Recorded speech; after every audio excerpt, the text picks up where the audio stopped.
And a good Sunday morning to you. I am Katie Phang. As the saying goes, those who don't know history are destined to repeat it. And at this juncture, after that conservative supermajority on the Supreme Court gutted affirmative action in higher education and struck down President Biden's plan to forgive more than $400 billion in student debt, I think it's time that we talk about how those two things, they've been linked for decades. Higher education in America didn't always come with such a hefty price tag. In fact, through the 1950s, it was largely free and treated as a public good. Why? Because graduates used their education toward the betterment of society. But that all changed in the 1960s when anti-war and civil rights student activism hit college campuses and universities. And those colleges and universities, they responded by developing affirmative action policies to diversify their overwhelmingly white student bodies. Then California Governor Ronald Reagan's education advisor, Roger Freeman, warned, "We are in danger of producing an educated proletariat. That's dynamite. We have to be selective on who we allow to go to college." That was the beginning of a domino effect. Reagan cut funding to California's public university system and began charging in-state tuition and fees to, quote, get rid of undesirables. And as president, Reagan cut funding to the Department of Education by 25%. Colleges and universities began charging higher tuitions to make up the shortfall, and the federal government began to encourage low-income students to apply for student loans. The truth of the matter is the kids are not all right. In a political climate where precedent falls and civil rights continue to be eroded, what better way to, quote, get rid of the undesirables, as Reagan said, than to saddle them with debt and to make higher education a luxury? Joining me now, Massachusetts Congresswoman Ayanna Pressley. She's the chair of the Abortion Rights and Access Task Force. She's also a member of the Financial Services Committee. And thank you for joining the show this morning. You've said that this student loan decision is a setback, but in your faith tradition, a setback can be a setup for a comeback. What hope can you give to those 26 million borrowers who had already applied under Biden's original debt relief program? Well, Katie, one, I want the borrowers to know that this movement of borrowers and civil rights organizations and labor union presidents that we built over the last 2 years to make plain the stakes of this nearly $2 trillion crisis and just how burdensome it is and how it is choking at the promise of our families and our communities and society writ large. This is a powerful coalition, so powerful that the president did ultimately take executive action because he heard your cries. He made a promise to deliver meaningful, transformative relief. This far-right, extremist, imbalanced Supreme Court, which seeks to make history for all the wrong reasons.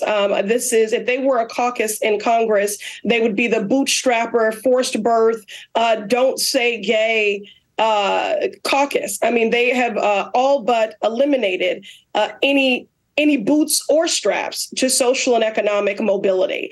And so I'm hopeful and encouraged in this moment, and I want borrowers to know that we will not stop fighting for you. And presidential intent is a powerful thing. And President Biden made plain that he's not done fighting for borrowers. And so in this moment, I just want to make sure that in using the Higher Education Act, that whatever mechanism is employed, that it is one that moves with efficiency and effectiveness, focused on impact.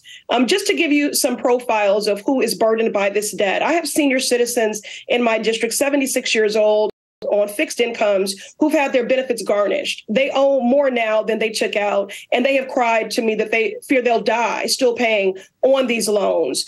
Certainly, it's a racial justice issue as well. Black students borrow and default at higher rates because Black Americans have been every major federal relief program in this country to build a wealth. Biden's executive action would have canceled debt to 1 in 4 of those Black borrowers, helping us to make progress in closing the racial wealth gap as well, ultimately. This is a gender justice issue. 2/3 of this debt is disproportionately on the shoulders of women. And it also is an LGBTQ issue. Studies show that LGBTQ students are more likely to be on their own much earlier because of discrimination, estrangement from family, and other variables. And so this is an economic justice issue. It's a racial justice issue. It is a gender justice issue. And we have a whole generation of millennial and Gen Z who cannot start a family, start a business, purchase a home, and build wealth. So this is very consequential. And the president made a promise. And I think it's important that we are nimble in exacting every tool available to deliver on that promise, to deliver to the coalition of voters that delivered this White House.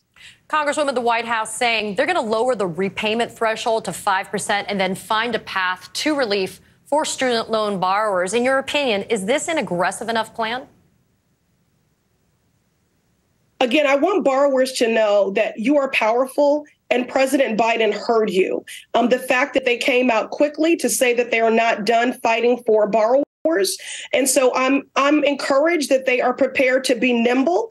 And I will, at this point, be focused on oversight and implementation to ensure that whatever we do is something where this meaningful, life-changing, transformative relief is felt swiftly. After Biden's initial executive action, there were some out of eligible borrowers, 26 million people already signed up for this out of eligible borrowers. And I think 16 million were already approved. And so people's lives are in limbo. And Katie, when you layer this with the fact that in August, payments are set to resume with interest. Again, this is deeply consequential. There's a psychological toll, there's an economic burden, and we all suffer for it. I represent a healthcare mecca, and when I've talked to presidents and CEOs of those hospitals and healthcare centers about what can we do to replenish this bench, since so many healthcare workers have left because of fatigue and burnout post-pandemic. And they said the number one thing that you can do is cancel student debt.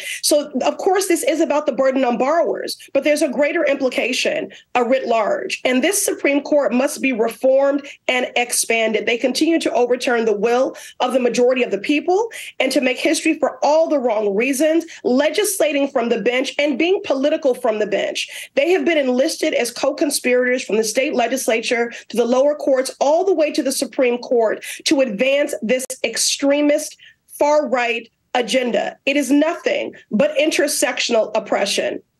I'm glad you brought court expansion, because that's obviously a dicey point. We heard President Biden himself saying that he was not a fan of that idea, that it politicizes an institution that, frankly, you and I both know has already been hyper-politicized and weaponized already. Do you think that one of those solutions, in addition to expanding the court, is perhaps actually instituting term limits as well for the justices sitting on the Supreme Court?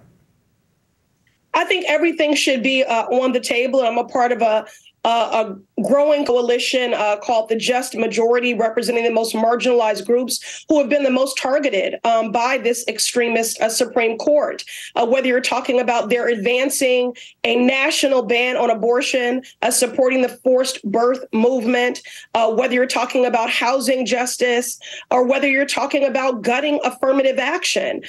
These are attacks on equity and education, on rights that have been earned. As a country, we've prided ourselves on adding to rights. And here's a Supreme Court that has been emboldened in rolling back the hands of time, undermining and rolling back what should be fundamental civil human rights. So everything should be on the table, reform and expansion. And it is not that it's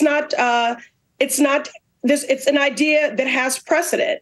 In fact, Congress has done this 6 times before. So I'm certainly prepared to do the work in community to build consensus on this. Congresswoman Ayanna Pressley, thank you so much for getting us started this second hour. And thank you so much for the messaging, because a lot of people need to understand this is not just about the money. This is about the justice, and this is about people having access to better lives. Thank you so much for being here. Thank you. We are still following